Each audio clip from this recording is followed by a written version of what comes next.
Magic Spoon tastes exactly like your favorite childhood breakfast cereals, but it has no sugar, lots of protein. It's keto and low carb friendly.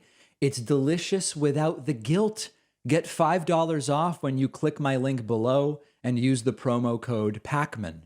Welcome, everybody. I want to start today with a foreign policy situation that is quickly building, and I want to highlight some comments that were made, which I think are sort of the epitome of the false simplification of the situation in Russia and Ukraine.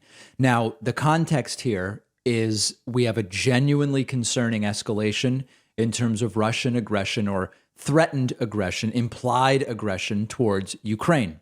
I think we still don't really know Vladimir Putin's true intentions. On the one side, once we consider 130,000 Russian troops massing at the Ukrainian border with significant military equipment and an arsenal of various weapons, we say, well, Putin's clearly planning to invade and try to take Ukraine.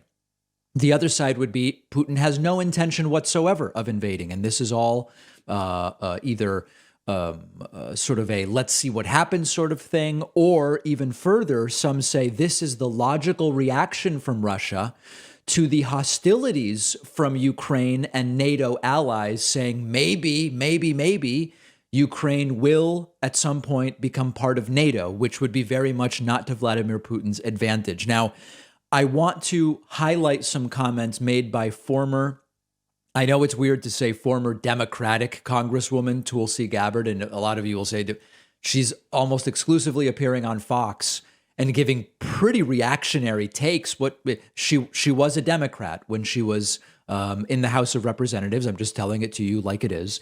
And what Tulsi Gabbard says to Tucker Carlson is really the epitome of the false simplification that a certain wing, and again, I don't even want to call it a wing of the left because it's what views of hers are now really left, but it doesn't matter. This is a view on Russia, Ukraine that is really the epitome of the Russia's the victim, not the aggressor, and the U.S. is primarily the bad actor perspective. And Tulsi also takes it as an opportunity not only generally to criticize the United States, but also to criticize Joe Biden. And here's her view on how we de-escalate the Russia-Ukraine situation. Take a listen to this. Well, first of all, President Biden could end this crisis and prevent a war with Russia by doing something very simple, guaranteeing that Ukraine will not become a member of NATO. Because if Ukraine became a member of NATO, that would put U.S. and NATO troops directly on the doorstep of Russia, which, as Putin has laid out, would undermine their national security interests.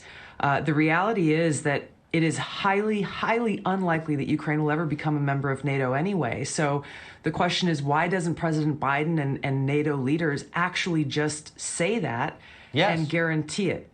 Tucker loves it. This take is perfect for Fox News, as you can see. Now, there's two major problems with this, and the reason I'm using Tulsi's comments as an on-ramp to this is because there's lots of people who are saying, we're goading, the West is goading Ukraine. I'm sorry, the West is goading Russia by maybe flirting with the possibility that Ukraine could become part of NATO, and many of them say a promise was made that would never be the case. So it's Joe Biden. So there's two issues here. First of all is the major issue of why can't we just say the best way to prevent an escalation is for the aggressor to stop their aggression, okay? I don't want war with Russia. I don't want to attack Russia. I'm not an imperialist. I'm not a warmonger. I'm not any of those things. But we have to be able to say that's the aggressor. And the aggressive action here is not that Ukraine joining NATO hasn't been ruled out. Well, let's look at the simplest and most direct form of aggression, which is what Putin is doing with troops at the border. We just have to be able to say what things are. That's number one. So it's crazy to think, Tulsi was a Democratic candidate and that she actually had the support of a few percent of the Democratic primary electorate, and they fell for it and they supported her. And these are her takes. But let's dig in a little more into this NATO piece. There's lots of people like Tulsi and others who sometimes kind of pretend to be on the left, but they're really apologists for authoritarians. And one of the things they love to repeat about Russia-Ukraine is that there was a promise made that NATO would stop expansion and they would rule that Ukraine will, there was a promise, Ukraine will never be part of NATO.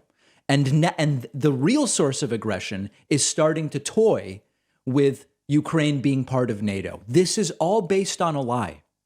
There is no such promise. And because this is so prevalent in these discussions where Russia ends up being defended, at the core of this is a lie.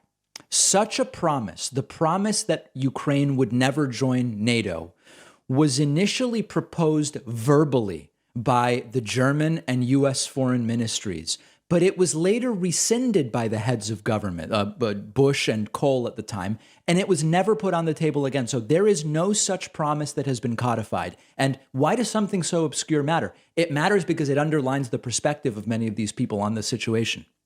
At the time, Hans-Dietrich Genscher of Germany said, "It's certain NATO will never have troops on East German soil," and some other promises that were made there.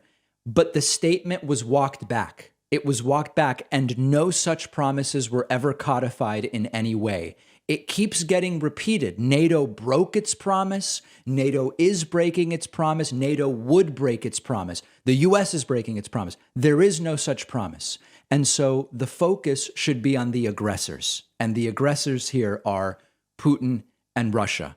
Bigger picture, Ukraine is a sovereign nation. Russia doesn't get to say, we can legitimately be aggressive because Ukraine wants to join NATO, if that's the case. And so there are some bad faith actors, Tulsi Gabbard is one of them, who have sort of manipulated and molded the situation with lies by omission and the like to create this completely false narrative. And unfortunately, there are some people on the left that are falling for it. So we're going to continue trying to make clear what really should be very, very clear. We have been following during our live streams, not so much during the podcast, but during our live streams, this trucker convoy in Canada, which has been, I don't even really want to call it organizing. They've sort of been demonstrating by blocking roads and honking horns against vaccine mandates, heavily related to provincial Canadian government decisions. And now the big thing is that the Canadian truckers are going to come to the U.S. along with American truckers in order to protest Joe Biden's vaccine mandates. And of course, the problem with that is there really are no such mandates. The Supreme Court blocked the Biden mandate. So we're going to get to that. But there are people, including Tucker Carlson, who are now, Rand Paul is another. They are starting to lionize these truckers as heroic freedom fighters against Biden's oppressive, whatever. Let's take a listen to Tucker here telling us what's going to be happening. And in that vein, tonight, a group of American truckers announced they will begin a nationwide truck convoy in this country starting next month in protest against Joe Biden's vaccine mandates. Right. Now, the problem is that Joe Biden's vaccine mandates essentially do not exist. I mean, it's sort of like, we must protest against the American lockdowns. Right. What you mean sometimes people wear masks? What lockdowns are you talking about?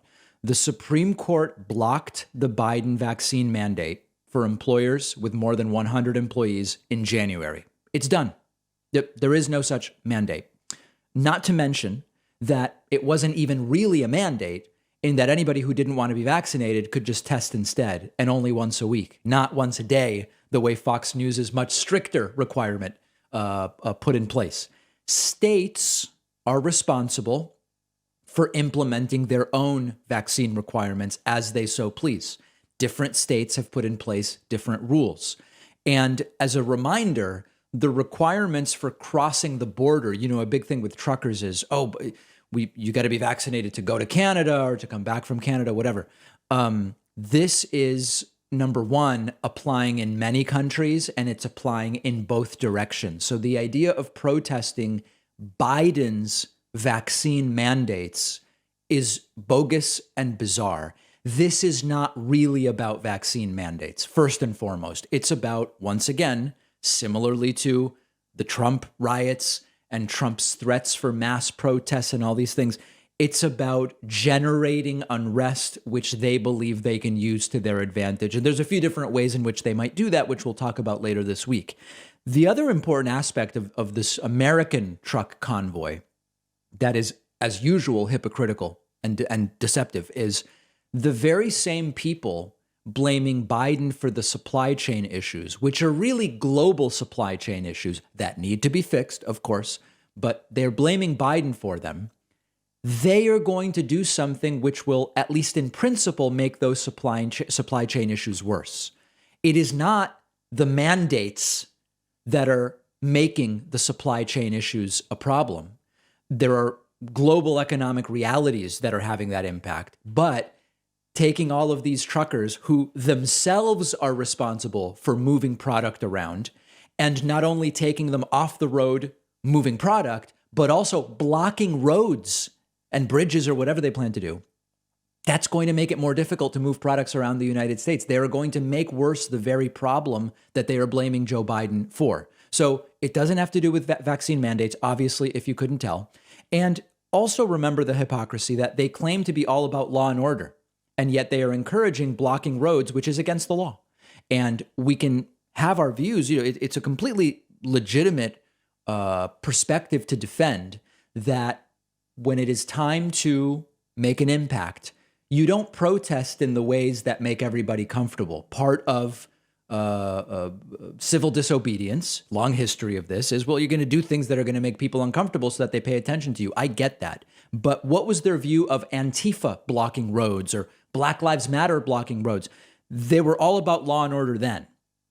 And now, all of a sudden, breaking the law is justified to protest non-existent mandates that they claim to be protesting against. So the real concern at the end of the day is this going to lead to more violence and more insanity? In Canada, although there was a smattering of white nationalism, anti-Semitism, and xenophobia within these protests, they were mostly what we would generally describe as peaceful. In the United States, I worry that they won't be.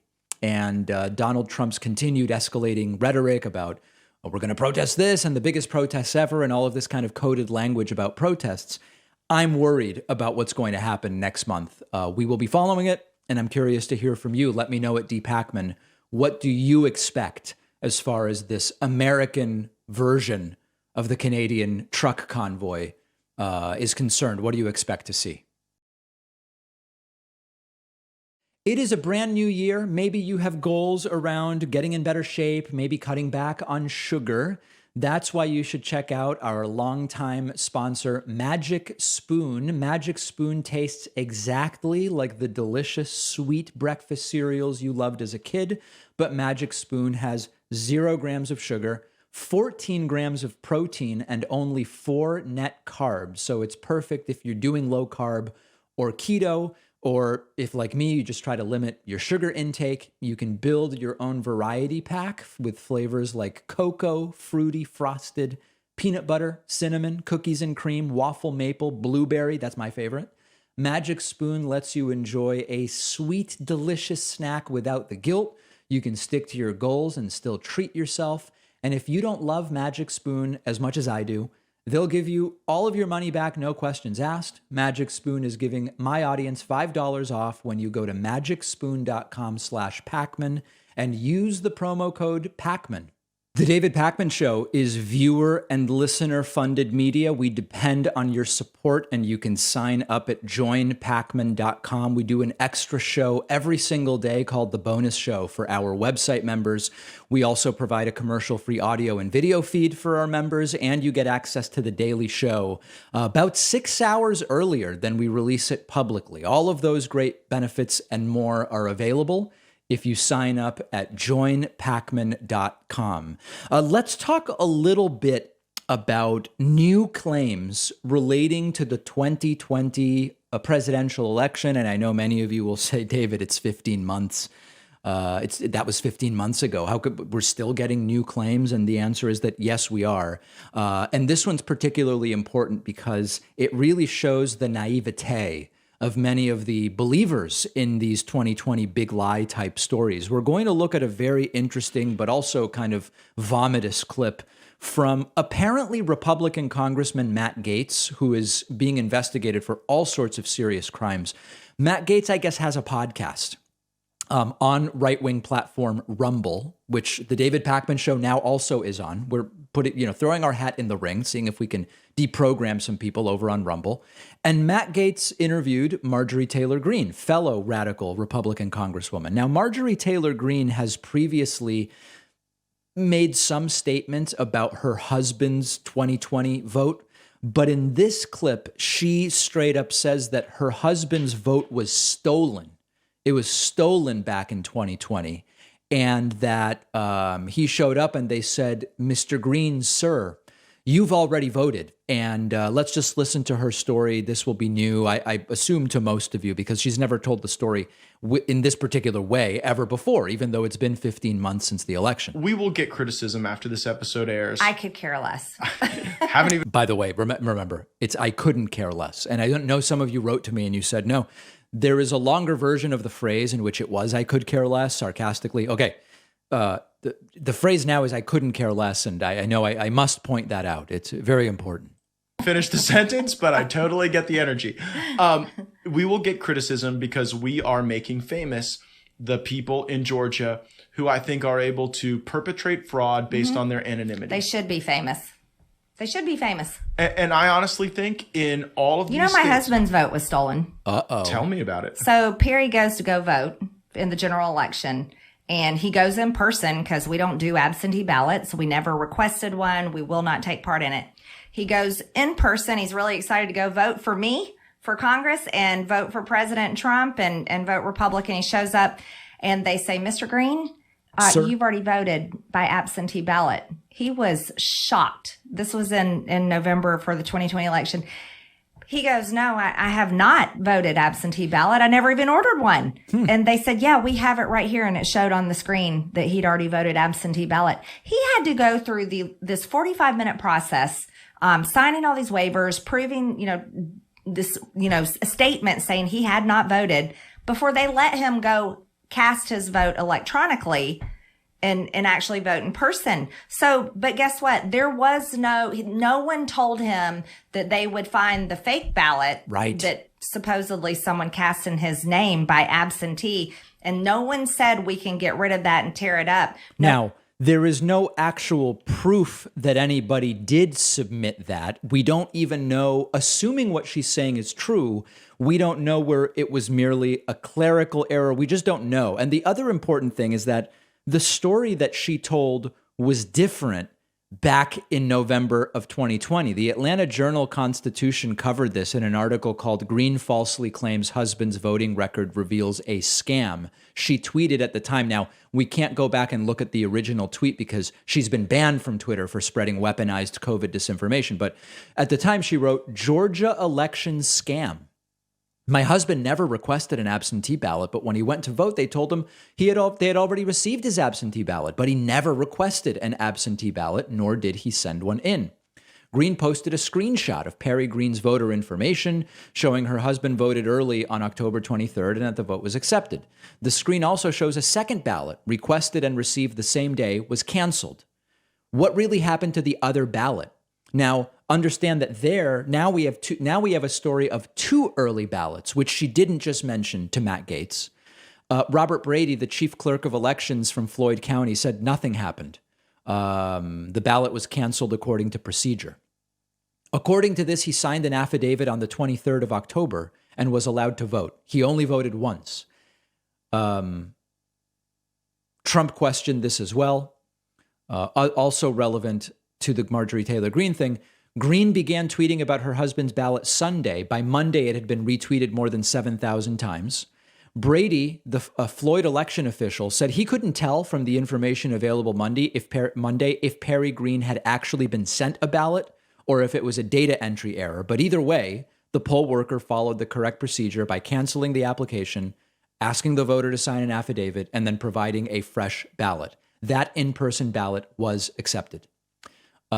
Once this shows him as having cast a ballot, it wouldn't matter if we got 25 more. We are not going to take any more of them because we know there aren't more ballots in play. So it's all super confusing. And she also said that this happened in November, but it's unclear. Like, all of this might have happened in October, in which case, why did she say it happened in November? It's all bizarre. It's all confusing. And this is actually a very Trumpian strategy, which is sort of like tell every version of any particular story. My husband's vote was stolen. He got 2 ballots. Now he got 1. We went in person in November. Well, the record shows you went in October. Well, it doesn't matter. It was definitely stolen, and we've got to fix it. And of course, at the end of the day, it's all more or less a red herring, because regardless of what happened, only one of Perry Greene's potentially multiple votes was counted, meaning the system worked correctly. Number 2, it wouldn't have made a difference in the state of Georgia. And number 3, even if it had made a difference in the state of Georgia, it wouldn't have made a difference in the United States. That doesn't mean we don't care about supposed irregularities. And again, this is only a supposed irregularity because Marjorie Taylor Greene's story is so convoluted. We don't even really know which version she alleges to be true. Doesn't mean we don't care about irregularities. But when we say, are elections more or less working when it comes to the logistics of voting, one question would be, would the alleged irregularities that have been actually reported in a proper way, not Trump vaguely mentioning they lost 100,000 votes, there's no evidence for that, but are the actual reported irregularities even a fraction of the margin in any state? The answer is, of course, no. And that's what we really mean when we say, can we, generally speaking, trust the results? Now, separately, and this is why there's a sort of projection from the right on this, separately, there's the question of, did everybody who intended to vote actually vote when we talk about the voter suppression techniques, limiting voting hours, purging people from voter rolls, involuntary stuff like that? And that's a different story, but it's important to understand that while the right claims the problem is stuff like this, well, they just deleted 100,000 votes. No, that doesn't appear to be the problem. The real issue are the concerted voter suppression tactics that we've been covering for, close to 15 years or something like that. So yet another story from Marjorie Taylor Greene that just doesn't really quite make sense. I want to go to something absolutely fascinating. You know, in all of this discussion in the last month about Mike Pence could have, Mike Pence should have, Mike Pence had a duty to overturn the 2020 presidential election results. And of course, he didn't have that ability, and he certainly didn't have the duty to do it.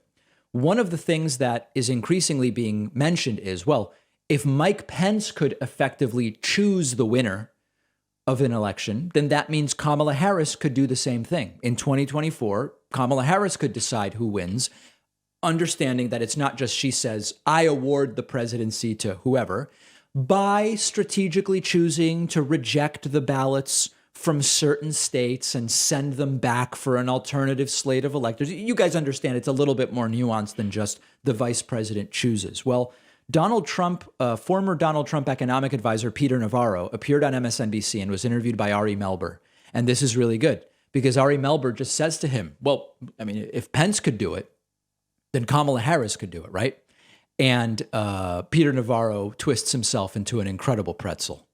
To put a final note on this section, yes, it would follow from your contention that you think Vice President Harris will ultimately have the call over who should be president, regardless of the results in the next election?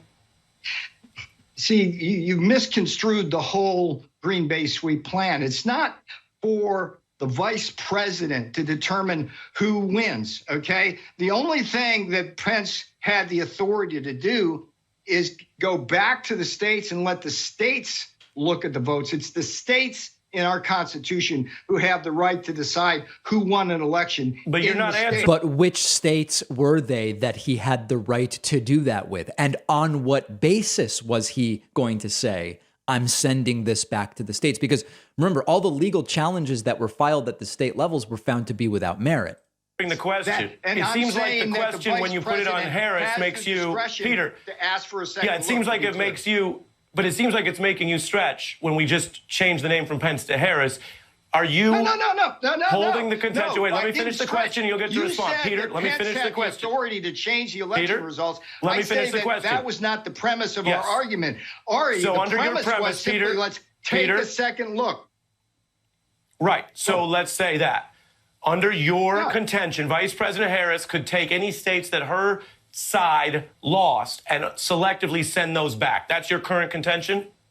If any vice president under the Electoral Count Act of 1887. We'll get to that act, by the way. If there are objections that are raised about a state's electors, the provision is that you have 2 hours of debate. Now, the problem with this, if there are objections raised, they raised objections without merit only in certain states. So, of course, if the shoe were on the other foot and Kamala Harris said, well, you know what? We have objections that have been raised in Florida and Ohio, and I'm going to send them back. People like Peter Navarro would be out there saying, but those objections aren't legitimate. And that's the issue, because he says, well, if objections have been raised, the vice president can say we're sending it back. And I don't know, in Arizona, their plan was to just say we're going to send you Republican electors. The question is, who determines the legitimacy of those objections? And none of the objections raised by these Trumpists in Arizona or Michigan or wherever were found to have any merit. Now, I want to mention one other piece. He says the Electoral Count Act of 1887. The Electoral Count Act of 1887 was put in place because 9 years prior, there was a disputed election. And it took 9 years, and they put together this act in 1887. It puts the onus of solving disputes on the states. It doesn't say that if there is a state dispute, the VP can say, we're sending Arizona back, send us the Republican electors. That was their plan. The Electoral Count Act is very narrow, and these Trumpists don't care. Now, you go to the rallies and they repeat it. Electoral Count Act of 1887. The Electoral Count Act of 1887 says, if there is a dispute, like, for example, in Arizona, the vice president could say, we're going to send this back to resolve the dispute in the state. But the disputes that the Trump people put together in places like Arizona were found to be without merit. You don't get to say, well, there is a dispute, so we're going to ignore the 9 or however 7 electoral votes for Biden from Arizona, and instead we'll accept 7 electoral votes for Trump. That's not how it works. And the entire framing of what that Electoral Count Act did is being completely bastardized by these people. You probably know that. So, not surprising. When confronted with, well, if Pence could get to pick, doesn't Kamala get to pick? He says, well, it depends on whether there are disputes. Right. But who decides if the dispute is legitimate? Well, they do. Apparently they do. And Mike Pence was supposed to decide that. We'll have this clip on our Instagram. If you've just been listening today, find us on Instagram at David Pakman Show. Don't forget that the best way to support the David Pakman Show is by becoming a member, which gives you access to the daily bonus show, the regular show with no commercials. You also get access to our entire archive of every episode dating back a really long time and plenty of other awesome membership perks. Go to joinpakman.com and use the coupon code BETTER21 for a huge discount. Joinpakman.com. Seemingly not a single day goes by that the crisis of information handling under the former administration is exposed at being even worse than we imagined. And remember the backstory and the framing here. Hillary Clinton in 2015 and 2016, we were told, cannot be president. We can't trust her as president. Why? Well, private email, improper handling of secret information, sensitive information. She's just not trustworthy. And then what did we have? Yeah, Trump spills secrets to a Russian spy recruiter in the Oval Office. And Trump's family, Ivanka and Jared Kushner, using private email for White House business. Oh, no. And then Trump's ripping up presidential records in the White House, and people are running in and trying to tape them together. Trump is sending documents in burn bags to the Pentagon to be incinerated. But Hillary, we couldn't have trusted. And then we find out Trump was flushing documents down the White House toilet. It was getting clogged, and staff was having to come in to, start plunging away to try to unclog Trump's toilet from all the documents. And then the National Archives has had to go to Mar-a-Lago to take back documents from Trump that he improperly took from the White House. And it turns out now that it wasn't just documents generically that are at the heart of this mishandling crisis involving Donald Trump. We now know, guys, that this includes classified and documents marked as top secret. There is a new explosive report from the Washington Post. Some Trump records taken to Mar-a-Lago clearly marked as classified, including documents at top secret level. This was not previously reported. Washington Post writes, some of the White House documents that Donald Trump improperly took to Mar-a-Lago were clearly marked as classified, including documents at the top secret level. This is according to two people familiar with the matter. The existence of clearly marked classified documents in the trove, which has not been previously reported, is likely to intensify the legal pressure that Trump or his staffers could face and raises new questions about why the materials were taken out of the White House. It was unclear how many classified documents were among those received by the National Archives. Some bore markings that the information was extremely sensitive and would be limited to a small group of officials with authority to view such highly classified information. The documents were just sitting around at Mar-a-Lago, guys. The markings were discovered by the National Archives, which last month arranged to collect 15 boxes from Trump's residence. Archive officials asked the Justice Department to look into this, though as of Thursday afternoon, FBI agents had yet to review the material. It remained unclear whether the Justice Department would launch a full-fledged investigation. The files were being stored in a sensitive, compartmented information facility, while Justice Department officials debate how to proceed. Like others in this story, the people spoke on the condition of anonymity to discuss a potentially politically sensitive matter. Now, the Trump position on this is, according to spokesman Taylor Budowich, it's clear that a normal and routine process is being weaponized by anonymous, politically motivated government sources to peddle fake news. No. The president taking top secret documents to his house after no longer being president is not a routine matter. It is not a routine matter. And remember again that when we think back to the Clinton era, Bill Clinton now, I mentioned this last week, Bill Clinton had a national security advisor named Sandy Berger. Sandy took 4 documents that he was not supposed to have in his possession, independently of where they were supposed to be stored. Sandy Berger was fined $50,000. He was given years of probation, and he lost his license to practice law. Is there no point at which there would be consequences for this? And there's also another question, which is, why did Donald Trump even do this? Like, Trump's not really a sentimental guy, so it's hard to imagine that he took top secret documents for sentimental reasons. Was he maybe thinking of these documents as being in his hands as protecting him in some way? It's mere speculation. Did he, being Trump, did he think maybe he could sell these documents for money at some point? Like, it's all bizarre. And remember that the base of all of Trump's campaign against Hillary Clinton back in 2016, and even possibly what put him over the top thanks to James Comey's second press conference about Hillary Clinton's emails, the whole premise was Hillary can't be trusted with sensitive information. Does anybody believe for a second that Hillary would be flushing documents down her toilet, clogging it, and then calling down to maintenance saying, bring the plunger. I've clogged the toilet with documents again. Give me a break, guys. Give me a break. And this was the main reason we weren't supposed to vote for Hillary Clinton. Will there be consequences? I don't know. Jamie Raskin believes there will be, and we'll cover that story later on this week. I remain very, very skeptical.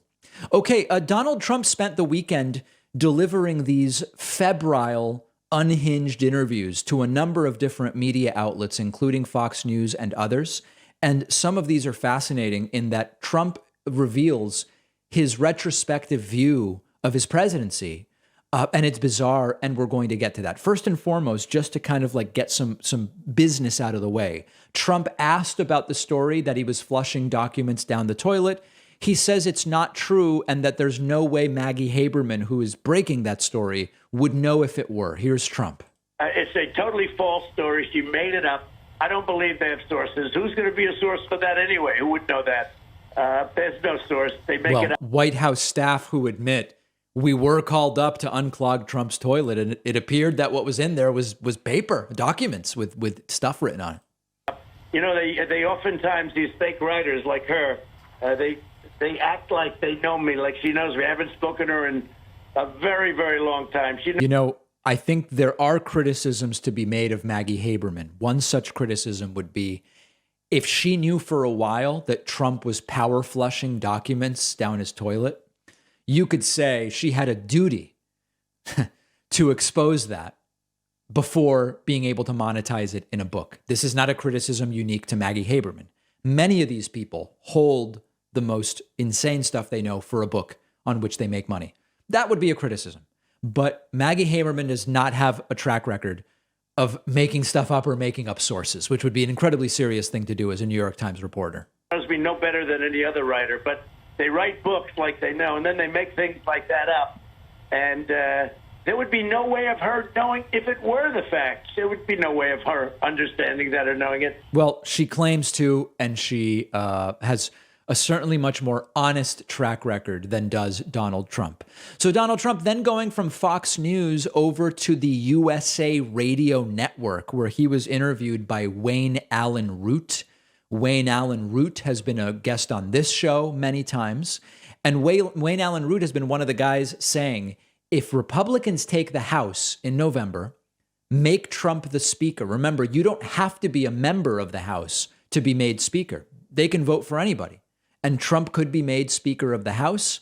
Wayne Allen Root asks Trump, is this something you would think about? And here's the wild and wacky answer. The idea, why can't, after we win back the House, you become Speaker of the House, even for a short period, just until we can open investigations against Biden and the Biden crime family? Well, I think a lot of things are happening, and a lot of very positive things are happening. And, you know, when you look into the future, and that was your idea. I heard it from you first. I don't know. It certainly has been going around.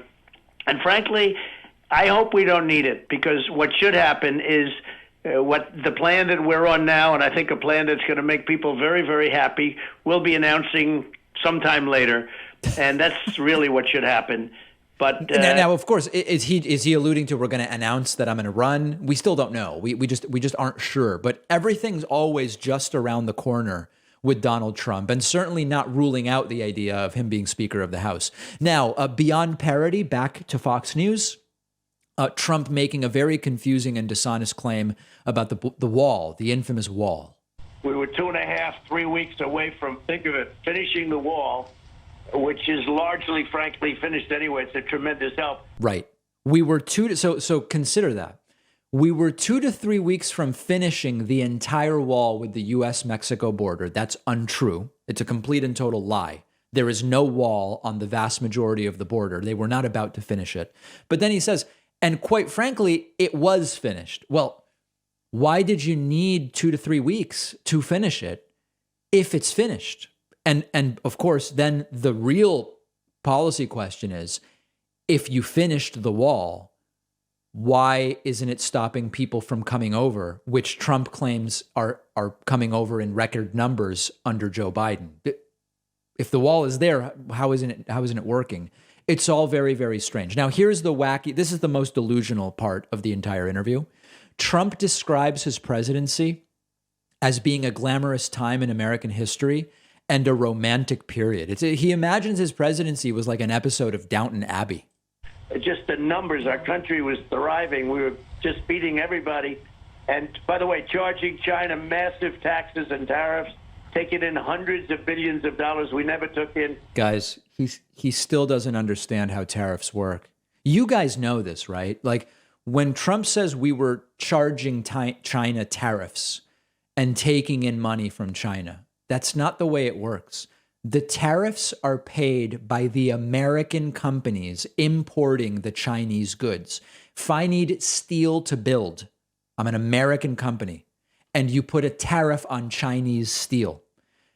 I pay China for the steel, the Chinese company for the steel, and then I pay a tariff to the U.S. government. It's the American companies that pay the tariffs. He still doesn't appear to get it. Okay, but let's continue. 10 cents. And they viewed it as a romantic period, I think. And I think that's really why it's doing so well, because there is a lot of romance to the book. It was, despite all of the vicious hoaxes and scams that they pulled and made up stories like Russia. You know, you had the Mueller, you had impeachment hoax number 1, impeachment hoax number 2. Despite all of that, they view it as a very glamorous time because our country was doing so well. This is so. I get that Trump is like, you know, seeing himself as some kind of Elizabethan leader during a romantic. It's all bizarre and it's empirically untrue. The reputation of the U.S. under Trump was, I know that with Trump, can be literal. It was in the toilet. You know, he had Ted Nugent in the Oval Office, not exactly the pinnacle of glamour or romanticism. But of course, the U.S. was widely seen as the global laughingstock under Trump. Okay, one last clip from this Unhinged series of interviews. Trump rounding out his media tour this weekend by spreading mask disinformation. And everybody says that the mask for the new variant, at least, is virtually ineffective. I mean, totally ineffective. Lie. So I don't know what they're doing and why they're doing it, but they've come out and said that the mask has almost no impact, especially on the new variant. And now that's, of course, untrue. What we have found out is that due to how contagious Omicron is, you really want to be wearing a properly fitted N95, KN95. I think there's the KF94 or something. You know, you want a properly fitting good mask, wearing one of those gaiters, or as I once saw a woman do on a plane, cover her face with a paper towel to walk to the bathroom. Or you don't want to be doing that. You want to be wearing a proper actual protective mask. So really very dangerous and weaponized disinformation being spread by Trump, but fundamentally still repeating all of the same lies he's been repeating. And there's a whole network of places where he's allowed to do it. He goes on OAN, he goes on Newsmax, Fox News, the Wayne Allen Root Show, wherever he's accepting interviews, other than that recent NPR interview where he was actually confronted and hung up the phone. He is welcomed and allowed to spread all of this stuff. And that should really concern all of us because there is still a very willing audience extraordinarily receptive to the lies. If you value what we do at the David Pakman Show, remember to support us on Patreon. Go to patreon.com/David Pakman Show, where you can get access to behind the scenes videos, the daily bonus show, the commercial-free daily show, as well as special discounts on merch, including hats, hoodies, mugs, and t-shirts. You can support the show for as little as $2 a month. Check it out at patreon.com/David Pakman Show. You guys know that any opportunity to explain an economics concept or a behavioral economics concept, I welcome those opportunities on the show. And today I have that opportunity thanks to an anti-vaccine leader who has repented, an anti-vaccine leader who was completely committed to their anti-vaccine activism, but has now changed their mind and admits that the anti-vaxxers have deaths on their consciences, if not on their hands. This is a very interesting story, and there's a lot to say about it. As Newsweek reports, anti-vaccine speaker Pasquale Bacco repents after one of his fans has died of COVID unvaccinated. And we'll talk a little bit about when it becomes personal. An Italian anti-vaccine speaker has expressed remorse about his actions after he discovered that a follower of his who died of COVID had videos on his cell phone of speeches that he made. Pasquale Bacco is a doctor who was a prominent anti-vax activist in Italy, taking part in numerous rallies and events. But now Bacco, who has more than 7,000 followers on Facebook, said he was a believer in the effectiveness of vaccines. When asked by the interviewer what changed his mind, Bacco talked about an incident in which he saw a 29-year-old man die of COVID. Quote, he had on his mobile phone the videos of my rallies at the demonstrations of the unvaccinated. The family told me he was a fan of mine. They didn't tell me with anger. On the contrary, and this hurt me even more. I feel like that death was my fault. And the thing still bothers me today, for it was not a creed, When I saw the reality of my own eyes, with my own eyes, I realized that I was wrong. Asked whether he felt guilty about his actions, Bacco said, I think that those of us who went up on those stages have deaths on our conscience. All of us anti-vaccine activists have been great cowards. We went to the squares, and when we spoke, we knew that people wanted to hear shocking things, so you provoke more and more. We were really big bastards. I don't hide it. That's the truth. For this, I have asked for forgiveness from everyone, but that forgiveness is useful. He spoke at around 300 anti-vax protests and was the only young doctor with experience among the speakers. And he now recognizes the destructive power of being a doctor at these events. He said, quote, what I said was pure gold for people who were afraid and looking for certainty. You don't realize you were losing your rationality. You lose your mind while being a rational person. At that moment, a dangerous process takes place. That anti-vax is a faith, and you become a god. You enter absolute madness. The anti-vaxxers are people who were afraid and find security in you. So many important things here. Number one, for years, I have been talking about this phenomenon wherein part of what makes conspiracy theories and conspiratorial thinking attractive is that it provides certainty in an uncertain world. And that applies here. And I'll explain it in very clear terms. Well, let me give an analogy first, and then I'll explain what this is. Why is it that to some people, it's appealing when there is a horrible mass shooting that kills 20 kids? I won't even say the name of it because then the video will get demonetized or limited. There's a mass shooting and 20 kids die. And some people come out and they say it was a false flag planned event with crisis actors meant to create fear, to justify taking people's guns. Why do they say that? Because the truth is really scary. The truth is uncertain. The truth is kids are mostly safe in school. But sometimes, seemingly randomly, you might say, well, we're in Nebraska, so it won't happen here, or we're in Connecticut, it won't happen here. Randomly, these horrible things happen, and your kid is killed. And that uncertainty is really difficult for many people to accept. And so it's more, in a sense, comforting to believe there's no randomness here. This was a planned event. Now, it ignores that the event could be planned at your kid's school or at someone else's school, but it gives you a sense that there's not this random, unpredictable nature to the world. Similarly, it's really stressful to them to believe, well, there's a virus and most people are okay, but a bunch of people die, and sometimes who dies is unpredictable. Could it be me or maybe not? And there's this vaccine, which it's mostly effective at preventing people from dying, but it's a bell curve distribution. And every once in a while, there will be people who are fully vaccinated and they die. So it's simpler to believe the vaccines just don't work. They're evil tools. They are meant to control people or microchip, or they would rather that. It's all planned. It's all planned rather than the vaccine probably will protect you, but it might not. And the virus probably won't kill you, but it might. And it could be your parent or child or whatever. And that is exactly what Pasquale Bacco is picking up on here when he says the certainty of the anti-vax stuff, particularly hearing it from a doctor, is so important. Now, do we like forgive this guy? It doesn't even really matter. I mean, it's not about forgiving or whatever the case is. One other thing that's at play is don't fall prey to the sunk cost fallacy. You're always better off coming around and turning back to sanity. And a lot of people like this guy, because they feel like I'm really committed to this anti-vax stuff. I'm too far gone. I'm not turning around. You can always come back. And the sunk cost fallacy, a couple of examples are, you buy a ticket to a movie, to 2-hour movie, and after an hour and 15 minutes, you're like, this is the worst movie I've ever seen, but I already paid, so I might as well stay.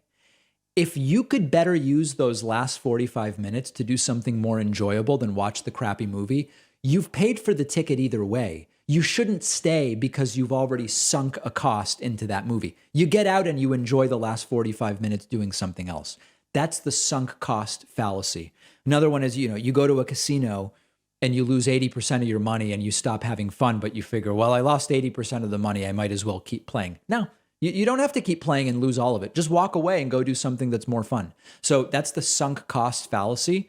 Good for Pasquale here, not falling for it and saying, as far gone as I am, I'm going to turn around. And that's exactly what he did. And, you know, I'm not even saying he should be forgiven or not, but very interesting commentary from this guy.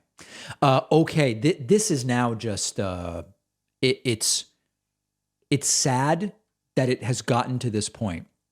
Donald Trump has suggested that at times past, it would have been appropriate to put some Hillary Clinton operatives to death, to kill them. There is a supposed spying operation. There's a court filing that happened last week, which I'll mention briefly, and it almost like doesn't really matter what the facts are, but I'll mention that last week it was alleged by special counsel John Durham that Clinton campaign lawyer Michael Sussman paid tech companies and researchers to mine internet data to establish an inference and narrative tying Trump to Russia. This was reported by Fox News, and the right became absolutely titillated by it. Trump put out a statement saying, "The latest pleading from special counsel Robert Durham provides indisputable evidence that my campaign and presidency were spied on by operatives paid by the Hillary Clinton campaign in an effort to develop a completely fabricated connection to Russia." By the way, even if true, that's not what the allegations expose. But okay. Trump goes on to say, "This is a scandal far greater in scope and magnitude than Watergate." That's not true. "And those who were involved in and knew about this spying operation should be subject to criminal prosecution. In a stronger period of time in our country, this crime would have been punishable by death. In addition, reparations should be paid to those in our country who have been damaged by this." I would say, at what point do we have to say this isn't funny anymore? But the thing is, we said that the day after Trump was elected in 2016. It's now even more not funny. It's hard to even know what words to apply to this. Are there no consequences for threatening violence as long as you're in a position of power and have money? Something is very, very wrong here. Something is wrong that we have so many people that hear this and they say Trump's right. Go on the right-wing enclaves, go on the right-wing subreddits, check out Rumble, where I'm now, paying attention now that we're putting our content up there. And people hear Trump say this and they say, yeah, he's right. These people should be put to death. They've not been even charged with any crime, never mind convicted. It's not even clear they did anything illegal. But it's not just that Trump is saying they should be put to death. There's a contingent of the country that says they should be killed. And something is also very wrong, that there are never any repercussions for any of this stuff. If you're in a position of power, of course. Absolutely incredible. And the fear is, listen, you guys know what the fear is, right? No repercussions for any of these people. We already saw how effectively Trump can incite a riot. We already heard from Trump at his recent rallies, we're going to have even bigger protests if they charge me with anything. If these investigations lead, we will have the biggest protests, which is, again, Trump alluding to his supporters doing violence. His supporters seem ready to do more violence. And we should be scared. We should be scared. And I try never to be hyperbolic here.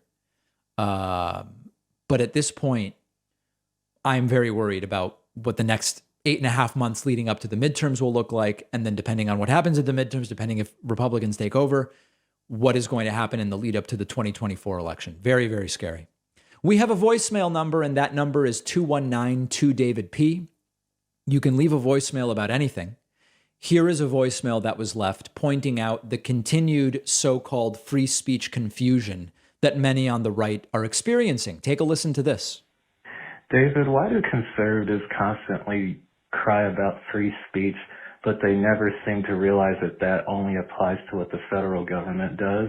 Why don't they just argue for amending the Constitution to apply those same rules to private companies? Well, because they don't necessarily know that. Yeah, so this is a very important thing. Free speech is sometimes used colloquially just to say, me saying whatever I want wherever I want with no consequences and nobody having an ability to limit what I'm allowed to say. Now, of course, when you're on a platform that has terms of service and you're not being discriminated against because of your race or religion or whatever, the platform can enforce terms of service. And this is a good point, that when we talk about the First Amendment, we are talking about government limiting speech. Does the bulk of the right wing realize that when we talk about my First Amendment right to free speech, it doesn't apply to Twitter? Some of them might, but many of them don't. But the next question is a good one.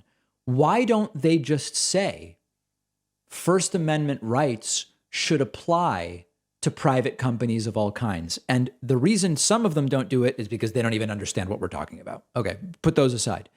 The reason more prominent Republicans don't suggest that is they realize that it actually is a dangerous, slippery slope. You know, I make a point to signal when the fear of a slippery slope is unwarranted. There's lots of, for example, they would say, oh, the vaccine mandates are going to open the door to what? All sorts of authoritarianism. It hasn't happened. We've had vaccine requirements in this country for 100 years. And even when it comes to the COVID vaccine mandates, they've mostly been relaxed. The Supreme Court said no to Biden's. There was no slippery slope there. There just, historically, we knew there wouldn't be. Common sense, we knew there wouldn't be. When it comes to this entire absolute free speech applied to all companies, period, it actually would be a crazy slippery slope when it comes to an employer's ability to limit workers from speaking, customers.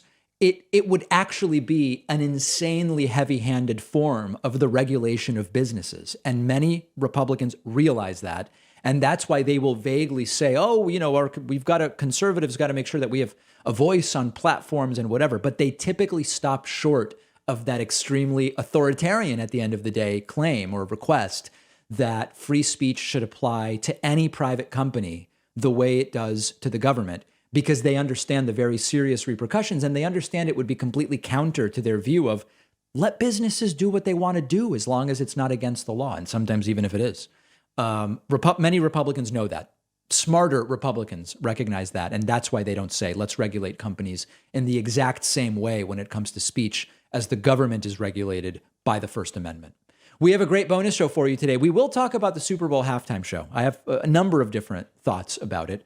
Congressional staffers are organizing a union. We will tell you why and whether it's likely to succeed. And we will talk about the latest in the Sarah Palin New York Times defamation case. It's getting very interesting. Make sure you sign up now, really, at joinpacman.com and get instant access to the bonus show.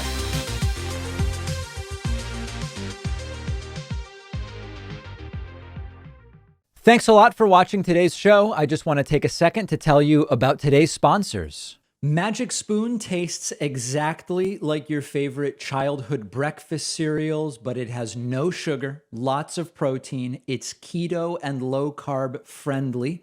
It's delicious without the guilt. Get $5 off when you click my link below and use the promo code PACMAN.